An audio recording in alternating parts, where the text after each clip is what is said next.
Theodore Ted Williams, not the baseball player, but the radio announcer. Dreamed his whole life of being on the radio, served a stint in the Army, got a job at the radio station, and worked his way up till he was the morning DJ at a station in Ohio. But then his life fell apart. He fell into a cycle of addiction and alcoholism that caused him basically to lose everything. He lost his family, he lost his job, he lost his house. He ended up on the streets, spent some time in jail, and was completely destitute until a TV guy happened to drive by while he was begging for money at a street corner. There are often homeless people asking for change at freeway exit ramps, but recently there's been this guy with an interesting sign at I-71 and Hudson Street. His handwritten sign says he has the God-given gift of a great voice. Hey, I'm going to make you work for your dollar. Say something with that great radio voice. When you're listening to nothing but the best of oldies, you're listening to Magic 98.9. Thank you so much. God bless you. Thank you. And we'll be back with more right after these words. And don't forget, tomorrow morning is your chance to win a pair of tickets to see this man live in concert. Became an instant celebrity, the man with the golden voice. Pretty soon he was on television doing all of the national news shows, and he became known worldwide, basically from this little clip. He got his job at the radio station back and was well on the way. And of course, the fame and success came a little too quick. He was overwhelmed by it. He ended up back into alcohol, into drugs. But he went back to rehab and worked on it very hard until finally he was able to get his second chance back on track. And we hear him talk about that. When people see me, they see an act of God. Yeah. They also see that God is still alive and he's still working modern day miracles. So I really do feel that he who was homeless will lead the homeless home. I don't want people to think of me as I left this earth that I was a crackhead. I want them to see the impact. And I want my grandkids to look on YouTube and see some of the things that their papa was proud of that did. And I'm not going to sell myself short for anything because God gave me this for a reason. And that reason is to be here to talk to you, to tell you to keep me in your prayers. To that end, he now works with homeless charities, like Friends of the Homeless, the shelter he once relied on when he was down and out. I was right there at the head of the line, waiting for my handout, Williams recalled. So this is where I have a lot of loyalties now. Because they know that I was just 5 years ago in the same situation that they were. We have all been blessed by God. Now, we haven't all been blessed with a golden voice. Although, if we could do Christmas lists for things like that, his voice would be on my list. We all have been given something. God has blessed us in tremendous ways. And we stressed last week that we are to be thankful for those blessings. We are to count blessings. But it's also up to us to use those blessings in order to bless other people. I liked his comment about maybe it's the homeless that will leave the homeless home, that he now saw his responsibility. He had a gift before that he wasted, and now he doesn't want to waste his second chance. We've all been given gifts by God. Paul talks about, or Jesus talks about, that when we have a gift, we have a responsibility to use that gift. From everyone who has been given much, much will be demanded. From the one who has been entrusted with much, much more will be asked. So when we're given a gift, we are given the responsibility to use that gift in a way that's not just for ourselves, but a way that will bless other people. We continue this morning with our look at the book of Judges, these old stories that we are familiar with, but perhaps not in the context that they are told, and maybe we don't see them as stories that are reflected and pointed at us. So today we're looking at another one of those times where Israel wastes another one of their second chances. In Judges chapter 13 and verse 1, again the Israelites did evil in the eyes of the Lord, so that the Lord delivered them into the hands of the Philistines for 40 years. This part of the cycle probably overlaps with one that we've already seen. We saw back in talking about the story of Jephthah, where God sold them into the hands of the Philistines and the Ammonites. Well, the story of Jephthah was the liberation of Israel that was oppressed by the Ammonites. But another part of God's people were being oppressed by the Philistines. And the story we're going to look at today, the story of Samson, is going to be how God begins to overthrow the power of the Philistines. God gifts Samson with tremendous strength and raises him up as a judge.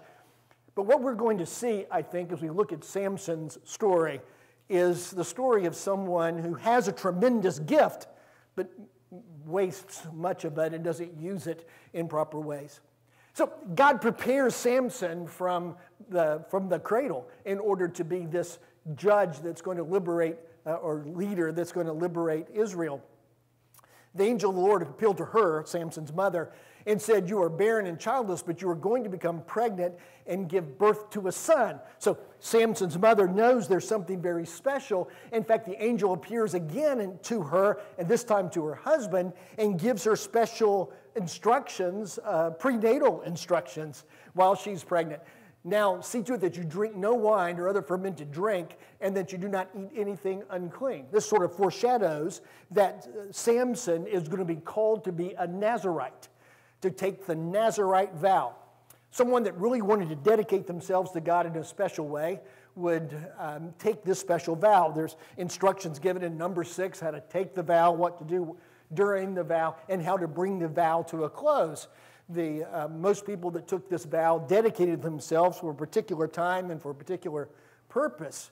And it involved a couple of things. They could not drink wine or eat anything that had to do with grapes. They could not cut their hair, and they could not touch a dead person. Which is interesting because Samson, as a Nazirite, basically his job description is going to be turning Philistines into dead people. I remember when I was a kid that when it came time for a haircut, I would tell my dad, "I'm sorry, I've taken the Nazirite vow." And then he would remind me about the corpse thing, and then I would go ahead and go to the barbershop and get my hair cut. Samson is going to be dedicated to God from birth. We know that most people that took the Nazirite vow only did so a particular period of time.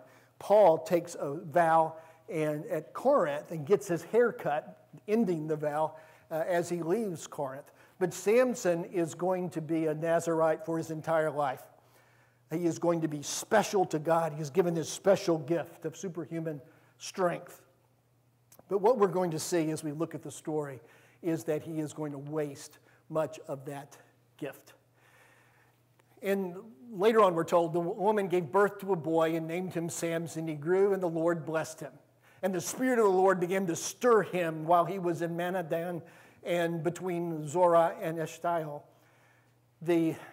God's blessing is on Samson. The strength that he's given is going to be a blessing that God intends him to use. But what we're going to see in the story is that largely Samson is going to use his strength to fight his own battles rather than fighting God's battles. Now, God is going to use it, but Samson is going to basically respond to things and cause chaos, the chaos that God can use for his purposes. But the warning that we're going to see in the story of Samson is that we take the blessings of God. We can't just use them for ourselves. We need to use them for God and for others. So here's how the story begins. Samson went down to Timnah and saw a young Philistine woman. When he returned, he said to his father and mother, "I have seen a Philistine woman in Timnah. Now get her for me as my wife." Now remember, Samson is being called to deliver Israel from the Philistines. Can you not see how maybe being married to a Philistine is going to cause some issues? Oh, Samson can't see anything other than Samson wants what Samson wants. And that's going to be a thread running through his whole story, that Samson acts on what Samson wants at the moment. And so he demands that he be given this wife. Now, what we're told in verse 4, his parents did not know that this was from the Lord, who was seeking an occasion to confront the Philistines. For at that time, they were ruling over Israel. We shouldn't take that to mean that it was God's will, that God was calling Samson to marry this Philistine woman. But see, God can use even our bad choices. You can probably look back at something that you did in your past life, something that was a bad choice, something that wasn't particularly spiritually bright, but see how God uses that to bless you and others. God can step into our mistakes and even turn those into blessings. What God is calling Samson to do is to fight against the Philistines. This is a very bloody story, by the way. And this marriage is going to bring Samson into close contact with the Philistines. And usually when Samson is brought into close contact with the Philistines, hijinks ensue. So God does use Samson's marriage, but Samson should have listened to mom and dad when they told him to find a nice Jewish girl and settle down. So there's stories that we know from the story of Samson, and let's just kind of breeze through those and remind ourselves of the Samson story. The first story has to do with Samson killing a lion with his bare hands. The Spirit of the Lord comes on him, and he's confronted by this lion, and he pulls the lion apart, destroys it with his bare hands. You know, there should be a caption under this story in the text for us saying, "Don't try this at home." You know, we'll always put that on television. Samson comes back later, and the carcass of the lion has been adopted by a beehive who are busily making honey there, and he eats some of the honey, and he makes a rhyme, a story where he says, out of the eater comes something to eat, out of the comes something sweet. And so he tells this riddle to his the guest at his wedding as he's getting ready to marry this Philistine woman. And he makes a wager with them, and they want to win the wager, so they threaten the family of the woman until she tells them the answer. And when Samson realizes that they cheated, he goes berserk and kills 30 of the Philistines. The Spirit of God comes on him, the super strength. But notice he is using his strength for himself. Now, God's enemies are fought, but they're fought because they're Samson's enemies. Samson is using his strength for himself. Well, the Philistines respond to the slaughter by in a way there's a big fight that takes place. And Samson goes back home. He forgets he's in the middle of a wedding. And so he goes back home, and it suddenly dawns on him that, hey, I need to go get my bride. And he goes back, and she's been married off to somebody else. And Samson decides, well, I'm going to avenge myself on my enemies. So it says that he catches 300 foxes. Doesn't tell us how he does that. That's a little detail that would be interesting to know. But he ties them together in pairs, ties a torch to their tails, and sets them loose in the fields of the Philistines, where their grain fields and their olive trees and their vineyards are all burned up. And they respond by burning to death his father-in-law and his bride. In response, Samson again goes berserk and kills some of the Philistines. Again, God's enemies are being fought, but they're being fought because they're Samson's enemies. Samson is responding using his great strength selfishly to take vengeance on his enemies. Well, as you might imagine, the Philistines are angry about all these people being killed, and so they get an army together, and they go down to Judah, and they're threatening to destroy all of Judah unless Judah hands Samson over. And so they go to Samson and describe their predicament, and so he agrees to be tied up and handed over to the Philistines. And so while they're taking him off to have him executed, Samson becomes Samson. He breaks the ropes, picks up the jawbone of a donkey, and kills 1,000 of the Philistines. That would be a fight scene to see choreographed in a movie sometime. How he could kill 1,000 of the enemy with nothing more than a jawbone. Samson, again, uses his great ability to get himself out of a jam that he got himself into. And then the very next story in the cycle is he goes to Gath and goes to a prostitute. Now, why does Samson go to a prostitute? Because Samson does whatever Samson does. And while he's there, he is surrounded by the enemy. They're going to go in the next day and take him captive. So in the middle of the night, he simply picks up the gates of the city. They've locked him in. He picks up the gates of the city and carries them off and sets them down on the top of a hill. Again, Samson uses his gift from God, but he uses it to get himself out of a jam that he got himself into. Well, there's only one other story in the Samson cycle, but that's the story of his haircut. That will come next week.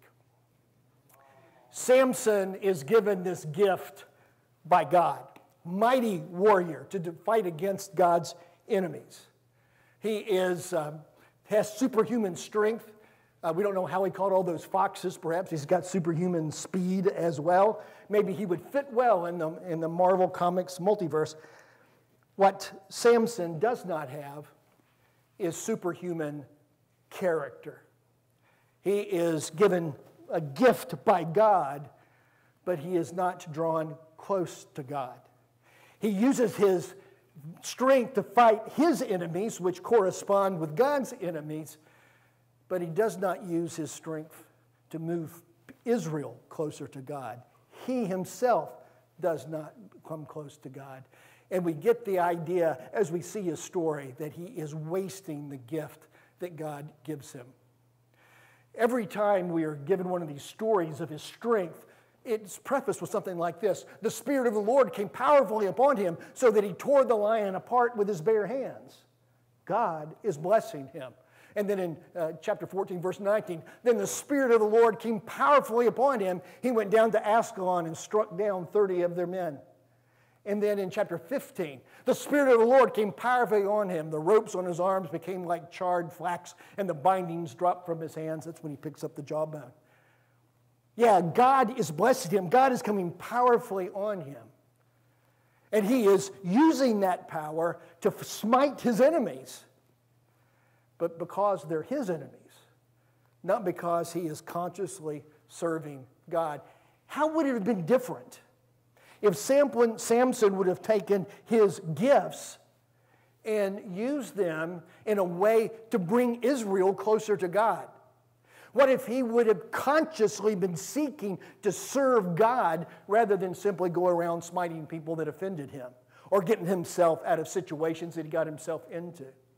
What would have happened if he would have settled down with that good Jewish girl and raised a family and trained the next generation of service to God? What would have happened if he would have led God's people both closer to God and getting them prepared for the freedom that would come?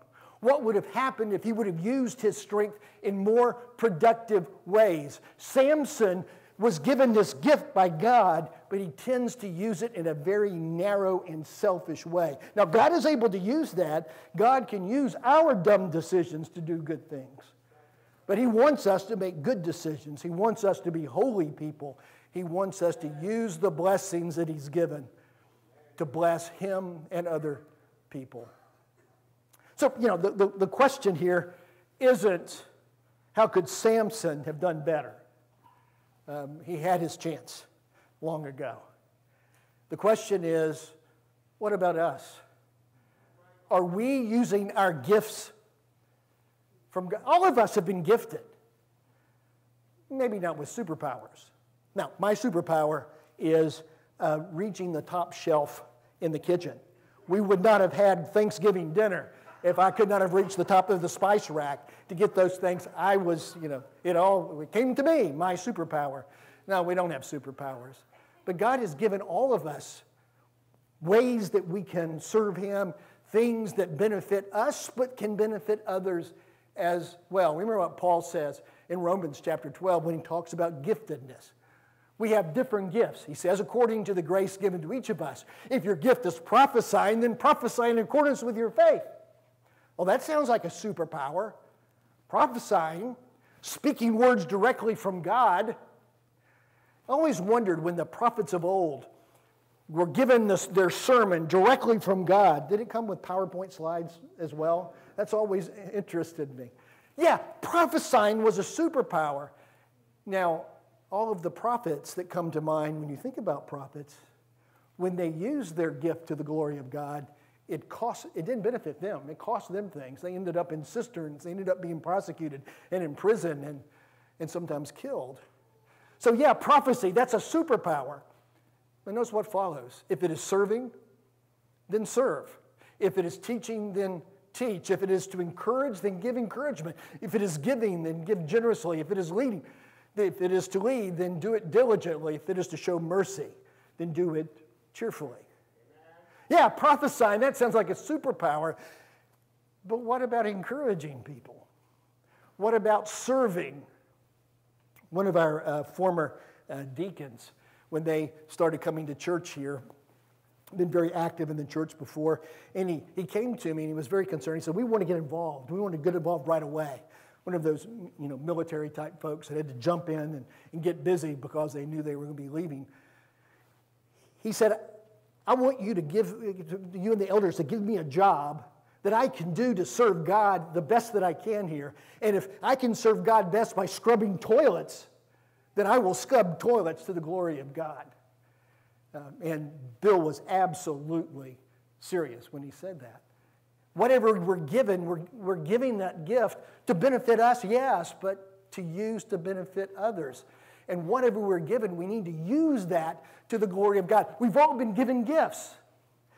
Whatever it is, I mean, they're very different gifts, but you've been given some gift that you've used to provide for yourselves and your family. Some special talent or training or opportunity that you can use to make a living to provide for yourself and your family to the glory of God. God expects us to do that. God tells us that if we can provide for our family and we choose not to do that, that's denying the faith and it becomes worse than an unbeliever. He expects us to do what we can. But do we only use our talent, ability, opportunity, training to do that job?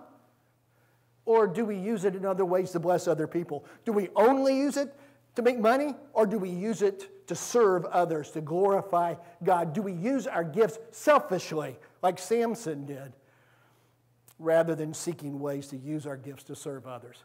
God has blessed us with stuff. We just spent Thanksgiving, blessing God, thanking God for all of the blessings that He's given to us. How are we using those things? Are we accumulating things just for the sake of accumulating them? Are we enjoying our stuff just to enjoy it? Or are we using our blessings as a way to bless other people?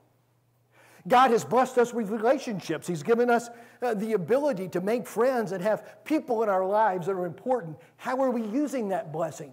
Are we seeking to include others, to fellowship others, to bring others into relationships that may not have any in their lives? Are we using our relationships only for ourselves? Samson had this amazing gift. We've been studying the life of David on Wednesday night.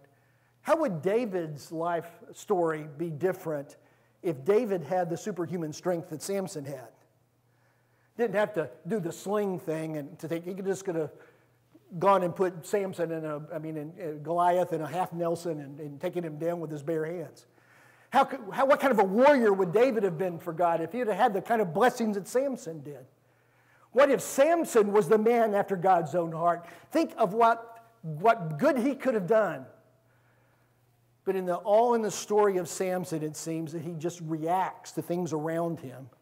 He responds in anger at people that slight him, and he uses his blessing to get out of trouble that he himself got himself into.